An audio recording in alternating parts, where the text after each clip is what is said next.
Okay, Redwall. We are in part 3, chapter 7. We're almost done. And nothing much to see there in that picture, is there? Looks like just a picture of, it's a pot. Okay, chapter 7. The captains of Redwall looked to Constance for guidance. There was no question of overriding her commands. Of all the woodlanders, she was the oldest and wisest creature within the walls. The badger was slow thinking and deliberate, but straight as a die. Her knowledge was born of vast experience, the natural cunning of a survivor. Jess, Winifred, and Basil stood solidly behind Constance. They had just related to her the latest piece of intelligence received. The attackers would emerge from their completed tunnel sometime around mid-afternoon. The badger thanked them and shook her striped head knowingly. She had not been caught off guard thanks to Formol. Now she would need the aid and specialized knowledge of the mole leader to stave off this latest threat to the Abbey. Clooney the Scourge was still acting strangely. He sat in his patched-up tent at the far end of the meadow and said nothing.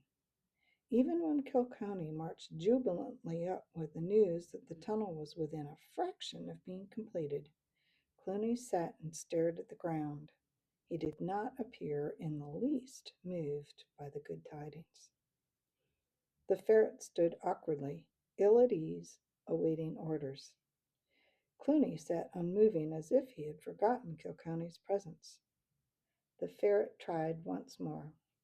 "It's the tunnel, Chief. We'll have it ready by this afternoon." The warlord looked up blankly. "Oh, yes, the tunnel. Well, carry on, or you know what to do. I've got things to think about," he muttered absently. Outside in the meadow, Fangburn and Darkclaw listened in disbelief to the ferret. "I tell you, he's off his rocker," said Kilkenny, "sitting there like a stuffed dummy. Ah, things to think about, if you please. Meanwhile, we've got the whole horde ready to go through that there tunnel and take the Abbey. What are we supposed to do?" "There's only one thing we can do," replied the stolid Darkclaw.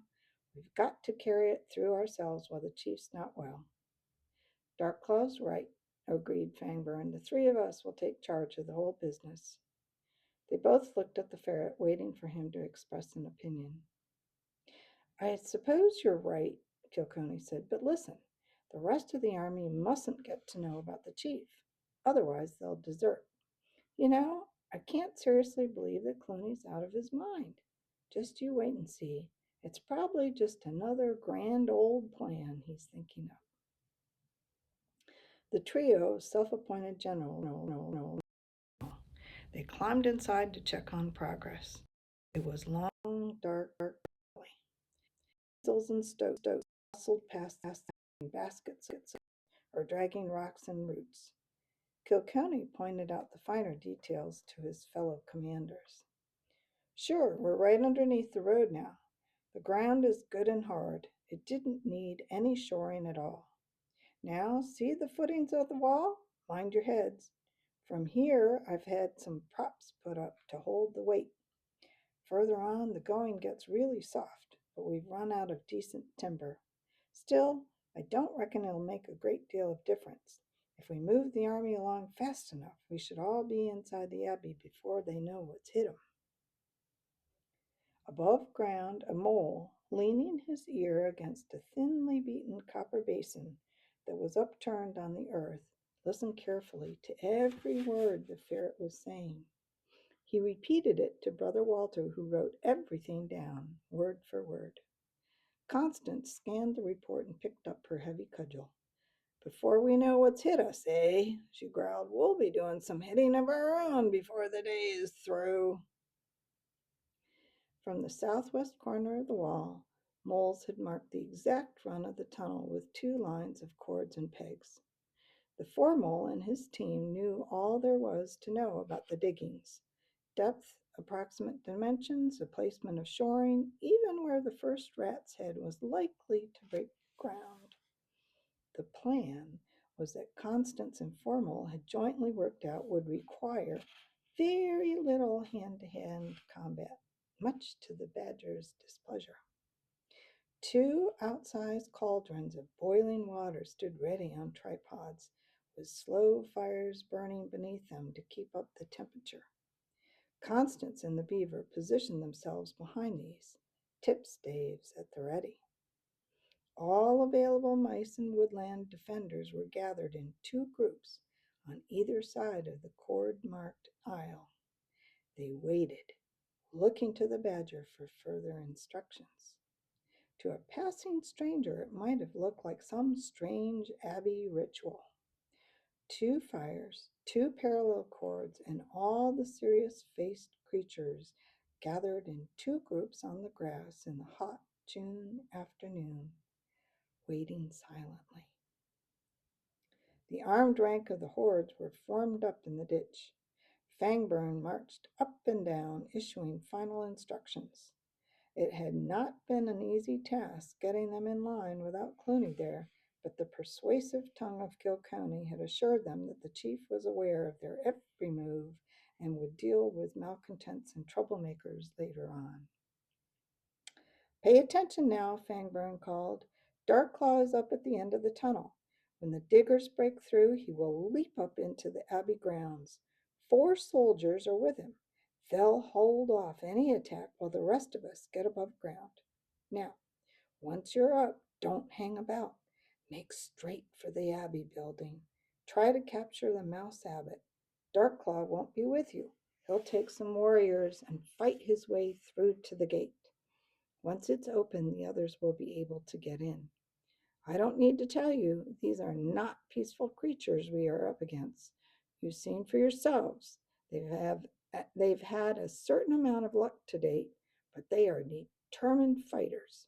So when you get up there, Clooney wants you to show them what a horde of trained soldiers can really do. Don't forget, the chief knows how to reward good fighters when it comes to splitting up the plunder." Clooney had fallen asleep in his tent. He needed peace to clear his troubled mind, but peace was not easy to come by when the mouse warrior visited his dreams once more. Try as he would, Clooney could not evade the grim avenger with the sword. Shades of creatures that he had slain through the years came back to mock him. They got in his way, tripping him so that he stumbled and fell. Each time he would rise wearily and start to run again, the nemesis at his back pursuing, striking unhurriedly, never changing pace as the race of his dead captains.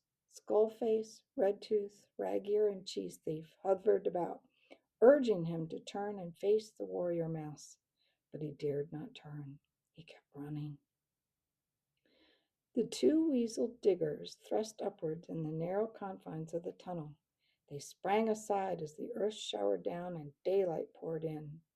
With a seething press of soldiers behind him, Darkclaw stepped up to the waiting diggers.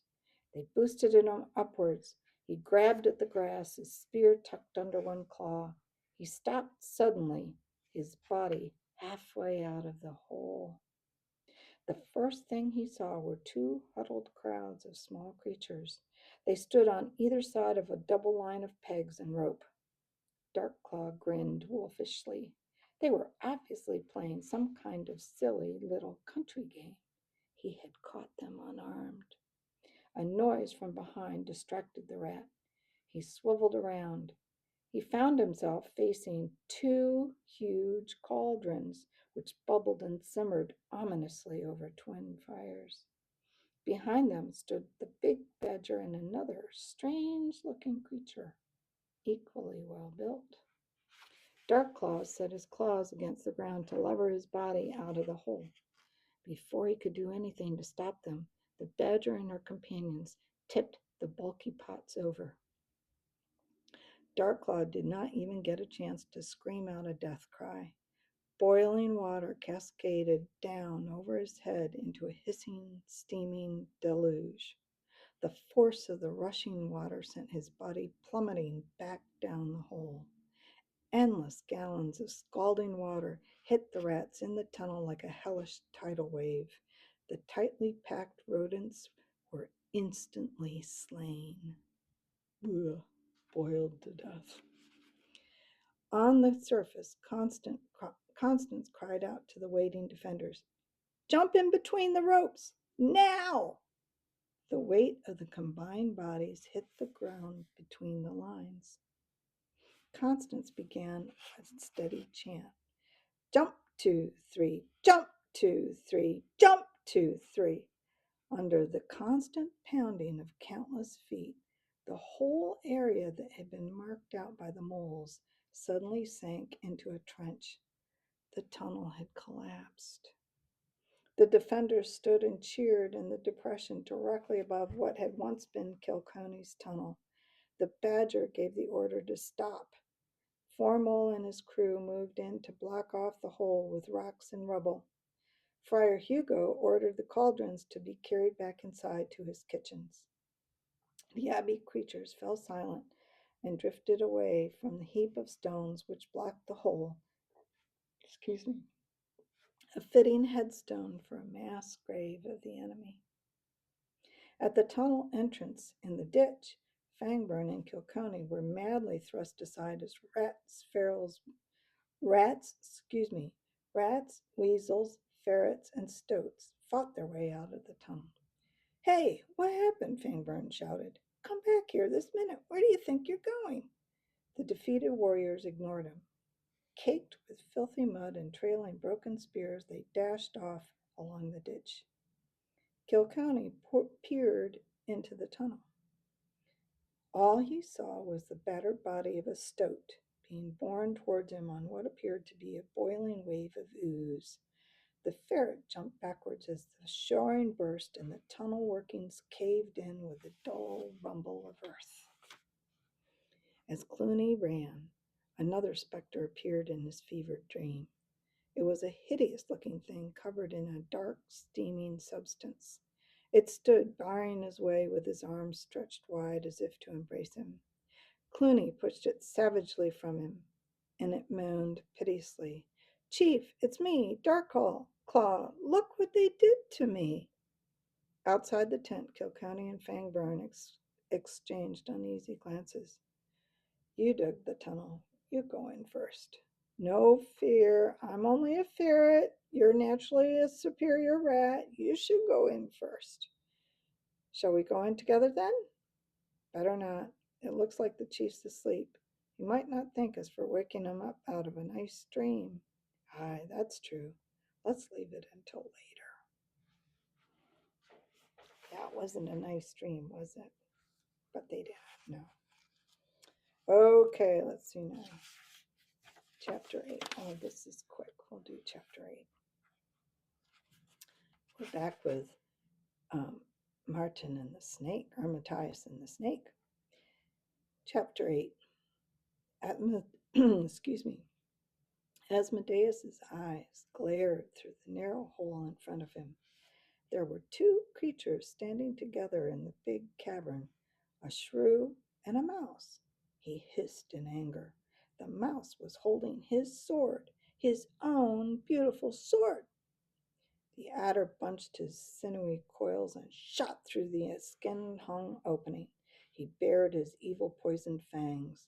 No mouse was going to steal the sword of the serpent. Matthias seized the frightened gorilla shrew by his paw, pulling him along at a swift run. "Asmodeus must know we're here by now. Come on, Log-a-Log, let's get out of this place quick." They hurried down the nearest opening, immediately spinning around and racing back. Asmodeus was in the passage, sliding toward them. They paused momentarily in the big cavern. With the shrew on one paw and the sword in the other, Matthias looked wildly about. "Over there, Log-a-Log! Move!" Skirting the edges of the shimmering pool, the two friends dashed into a smallish tunnel on the other side. Behind them in the cavern, the giant adder settled down to a leisurely slither. His tongue flickered wickedly. "Asmodeus, no hurry now. They're not going anywhere. With a cry of dismay, the fleeing pair saw the blank wall ahead. They had run into a cul-de-sac. Log had stopped. His teeth were beginning to chatter. There is no way out. We're trapped. Matthias continued running to the dead end. He felt the surface of the wall and ran his paws up and down it. We must do something, he panted. There's got to be some way to escape the snake. Get hold of yourself, shrew. Think. Asmodeus poked his head into the entrance. His sibilant voice called into them. Stay where you are, little ones. I will come to you, Asmodeus. Log had gone rigid with fright. He stood petrified. Matthias had begun digging furiously at the wall with his sword point. He gouged and thrusted, muttering to himself, At least we've got nothing to lose but a sword and our lives. There might be something on the other side of this lot. His sword struck a tree root. He dug around it, probing busily until the soft, half-formed sandstone gave way beneath the blade. Frantically, Matthias redoubled his efforts. Log gave a strangled sob. In the dim distance of the tunnel, Asmodeus could be seen advancing slowly but surely towards them. Matthias felt the sword of Martin break through the stone. He looked back over his shoulder. The giant adder was slithering closer with each passing second. He hacked madly to widen the opening he had made. Sticking the sword in the ground, he grabbed Log and shook him soundly. Here, shrew, you're smaller than I am. Climb through, then see if you can tug me backward by my feet. Come on, move yourself if you want to live. Log came out of his trance. Leaping quickly into the hole, he scratched the damp, sandy grit left and right. Ducking beneath the tree root, he scrabbled awkwardly upward through into a tiny cell-like space on the other side down. Asmodeus was close to Matthias now. Wielding the sword, the young mouse backed off. He felt the hole behind him and scrambled into it sideways, still facing his enemy. Taking care not to let the sword point drop, he shouted to his companion, Log, can you see my feet? Grab hold of them and pull me through. Matthias hung uncomfortably. He tightened his paws on the sword handle and moved it from side to side with the sway of the big viper's head. Suddenly, he felt the shrew pulling on his feet. Wiggling his body, Matthias started to move backwards. Asmodeus bared his fangs. He moved forward at the struggling mouse.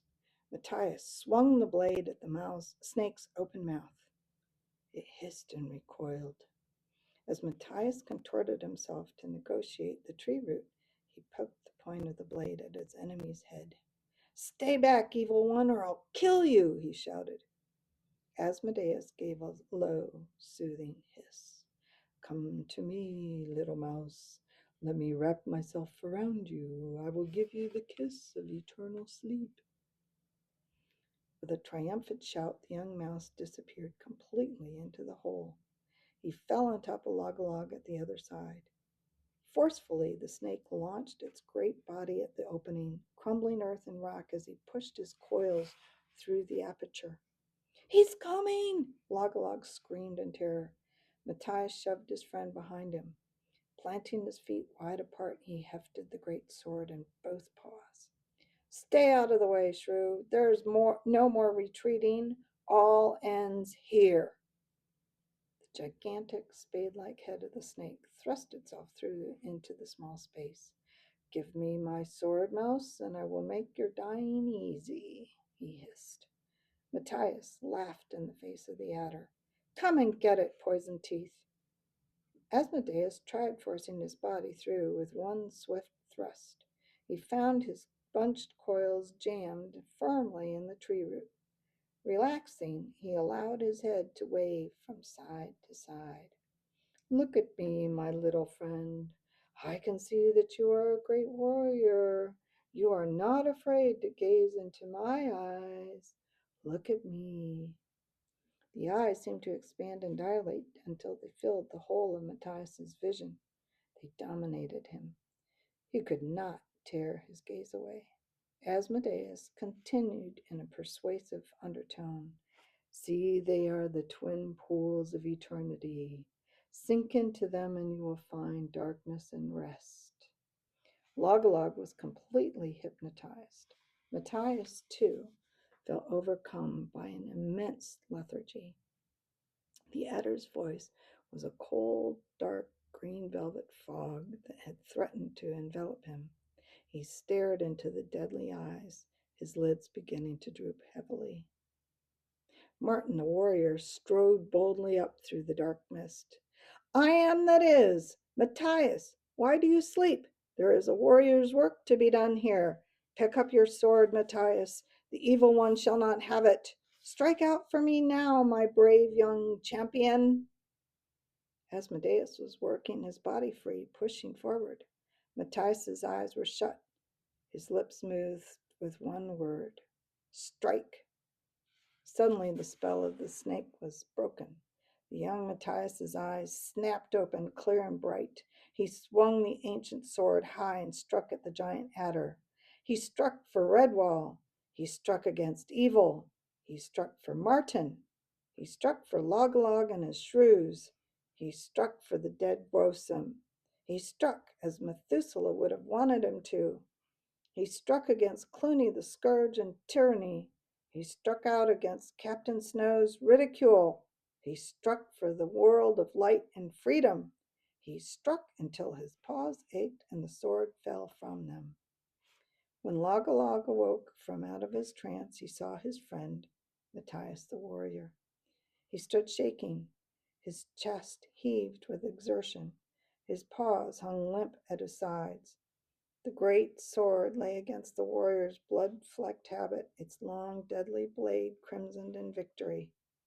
And the head of Asmodeus Poison Teeth, the giant adder, lay severed on the ground, its eyes dulled in death, never again to hypnotize another living creature. Okay, next time, chapter 9. Until then.